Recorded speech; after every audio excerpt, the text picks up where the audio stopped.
Hey everyone, and welcome. So today we are in Luke 7, and we're going to be discussing the slave of the centurion or the servant of the centurion. And we're going to be discussing how Jesus resurrects the widow. So we're going to be talking about some of Jesus's miracles and how they impact our living today. So I will see you guys in a minute.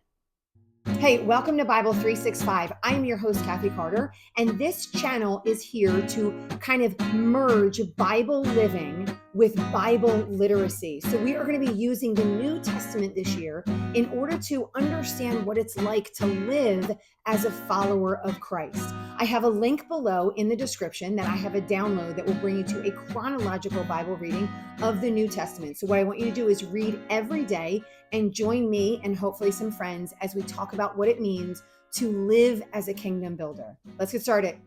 All right, well, we are in Luke 7. So we finished off yesterday, obviously, or the other day, whatever day it is that you watch, with Luke 6 and him coming out and starting to heal people. And now we're in Luke 7. Sorry, while I organize my notes. Okay, so today we are talking about, he's starting in a couple of healings. Okay, so Jesus is going from place to place. And he's going from place to place, I think, right? Because at this point, we know the end of the story, right? But I'm hoping that you guys maybe did the 1 year chronological last year. And so you've got the gist of what it is, like what Jesus is trying to accomplish. We know he died. We know he was resurrected. And so now we're just kind of like fine tuning some of these details and figuring out how it matters in our lives. So Jesus was going from place to place. And his primary function, he had a lot of functions, but one of his primary functions was to fulfill the prophecies about him so everybody knew that he was the Messiah that was to come. He was Jewish and he was going all around the nation of Israel. So when he started his ministry, he started in certain places in Israel. And so we could start to see him, it's going to say, and then he went from here and he went there, and then he went there, and then he went there. And he was traveling up and down the nation of Israel. So everyone would have an opportunity to hear the Messiah has come and what the Messiah is doing. And so we start to see some of the things he's doing. So the first thing we start here is it says when he completed his discourse, right? He had just finished what we call Beatitudes. When he had finished his discourse with like this group of people, then he moved on to Capernaum. And a centurion's slave who was highly regarded by him was sick and was about to die. So we're going to hit these two stories of these miracles that Jesus does. The first story is the centurion slave who he goes to the house and he winds up healing. And the second story is this mother and her son that passed away. So we get these two miracles. Now, I want to make some notes on this first miracle. I'm going to go over the gist of what it is, and then I kind of want to talk about it a little bit and why it matters.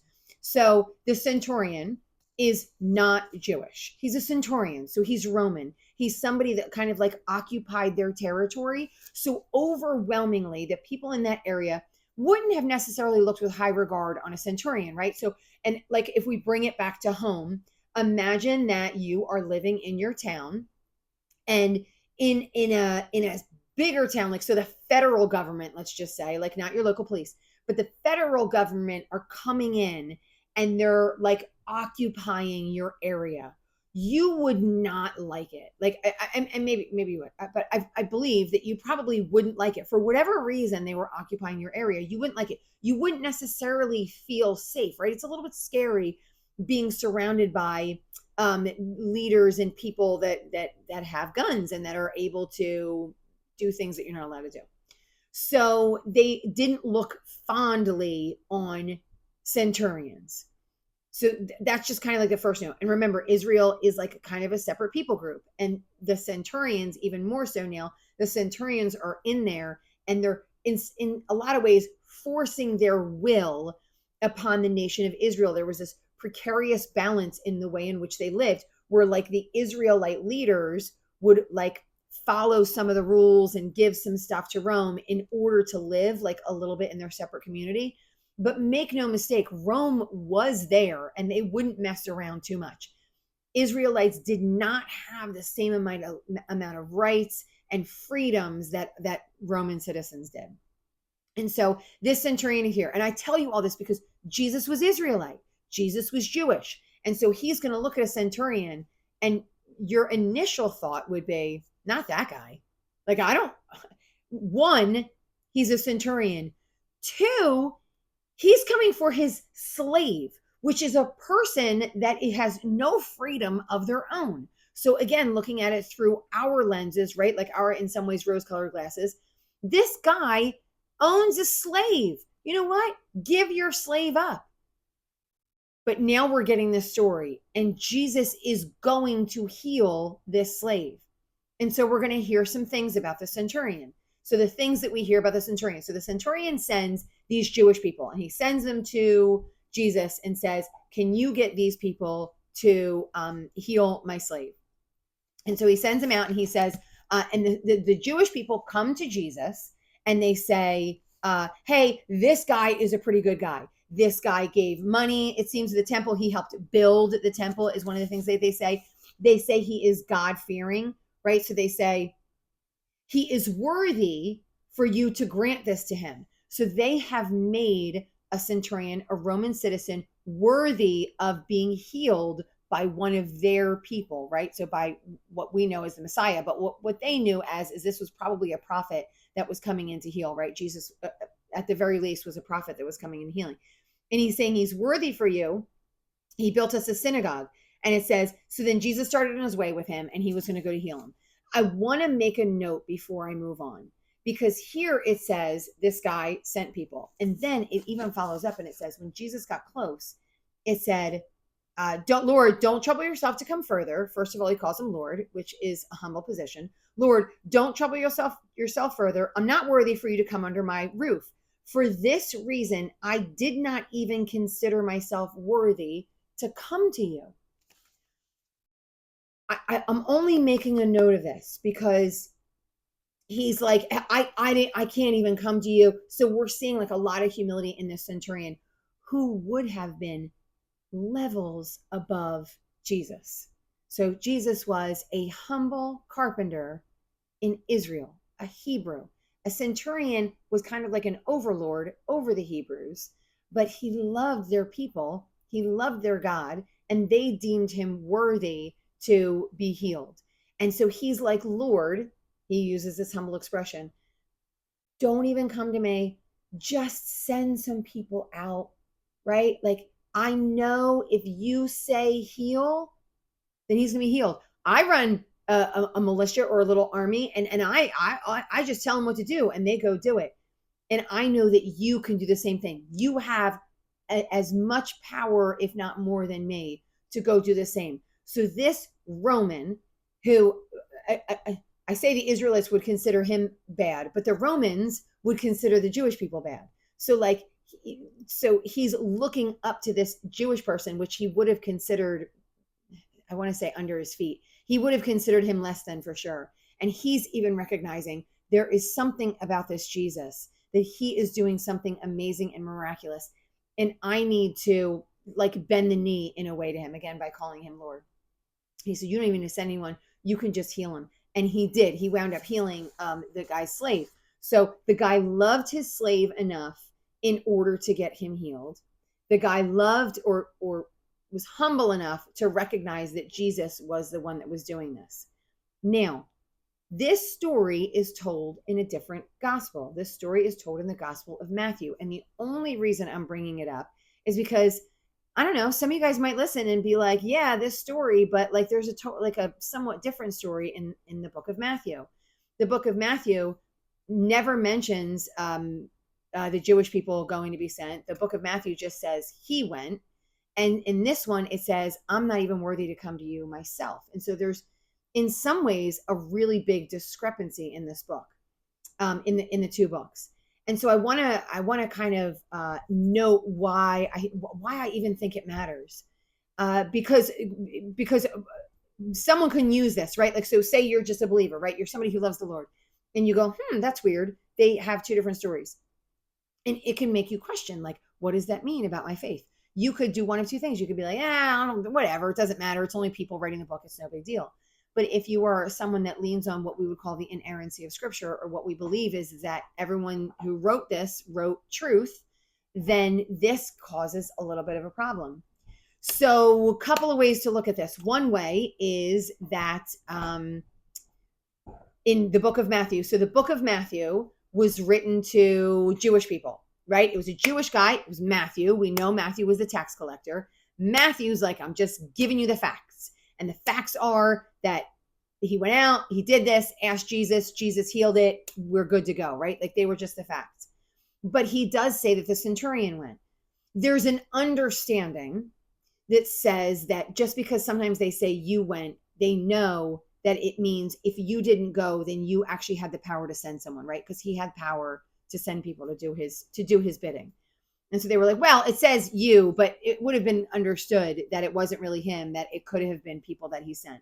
And I think that is a that's good reasoning. We don't know for sure, by the way. I'm not saying we know anything for sure. What I kind of think, and that could be true, and I'm not negating any of that, but what I think is I think this was really important that Luke noted it in this way because he was a Gentile. So Luke was a Gentile. We find this out in the book of Acts. Luke was probably writing this book to a Gentile, Theophilus, who was probably a Roman. And so there was like some importance in him going, this guy who thought he was better than the Israelites wouldn't even show up. He sent people for him. And then on top of that, after he sent people for him, this is what Jesus says about him.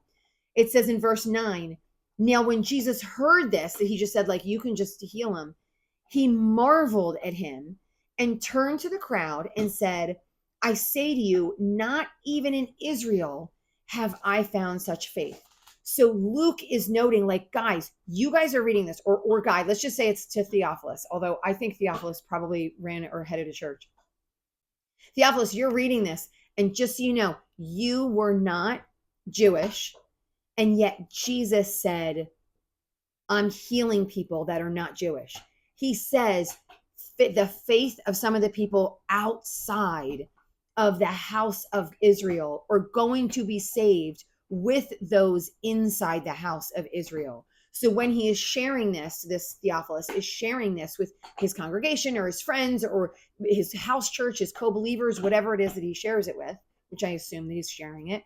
When he shares it with people, it's like, hey, just so you know, non-Israelites or Gentiles, the Lord looks on them and marvels at their faith as well. So it is not only a message that would be given to the house of Israel. And now he moves right along and then goes into this where he saves this widow's son. So he's walking into this town. He's walking into this gated city because remember in Israel, like they had these gates up. So you would go into a gated city. And so he's walking in the gated city. As he's going in, this widow the son has lost his life is coming out. And just a heads up, like to be a widow would be really difficult because they didn't work in the way in which we work. We're like, you can kind of make a living on your own. It would have been extremely difficult for this woman to not have to be taken care of by other people because she didn't have her husband anymore because she's a widow. And now she doesn't have her son. And so the Lord looked on her with compassion and she didn't ask for it, but he raised her son because he looked on her with compassion because he knew that she wouldn't be able to do this. So he's raising the dead. Amazing. He's healing this slave. Amazing. So these are these two like incredible healings that he's, or incredible miracles, I'm sorry, that he's doing. But the point, and there are a bunch of points, but in kind of like this for me, the centurion had this great faith and he asked for this thing. Please, Lord, help me with this thing. And he responded like, because of your great faith, I am absolutely going to help you with this thing. The widow did nothing. She just was a widow. So she didn't see him and ask. She didn't know who he was. She was focused only on her son. So she didn't even ask for anything from him. And yet he saw his people in sadness and in sorrow. He knew that it would be a problem for her. And so he healed her or resurrected. I keep saying healed. It wasn't healed. He resurrected her son in order for her to live a better life, right? To have a better way to live. And so looking at it from these different ways, we get saved from all kinds of things. The Lord has compassion on us and he does miracles for all different things. You might be somebody who is reaching out there in desperation. I need something. I'm hurting. I don't know I don't know what to do. I don't know how to fix it. I'm in a hole that I cannot get myself out of. Lord Jesus, please help me get out of this. And whether you are a current believer in this situation or not, Jesus says, when you call on me, I will help you because I love you. I have compassion on you. And I marvel at the fact that you're going to ask me for something. When he sees that you are broken and you haven't asked, but you are broken and you are a follower of him, because what we know about the widow is she was an Israelite. So she was Jewish because she was coming out of a city that was made up of Israelites. And so we know she was Jewish. When you are one of my people, and there is a sadness and a desperation in you, and sometimes you don't even call out to me, I'm still there to perform a miracle for you. I still love you. I still want what's best for you. And I want you to have peace and joy. This is what Jesus wants. This is what Jesus does for us in all of our times of need. And I always just say it's really just a matter of looking for these things to know what it is that he has done. And in this instance, he also does it very particularly. So there's always a point and purpose. He does it very particularly because he is showing everyone who he is, right? Like, so I do this miracle for you who's asking for help. And now everyone around you sees that I've done this miracle. I raised this son from the dead, and everyone around you, right? This procession that's all coming around you, they all see that I have done this. And so they will recognize that I am the Son of God. So make no mistake that I am the Son of God. That's where I'm ending for today. It is halfway through Luke 7. So we're going to move on and we're going to continue to do Luke 7. And I will put that one out tomorrow. Until then, like, share, and subscribe. And I will see you guys next time.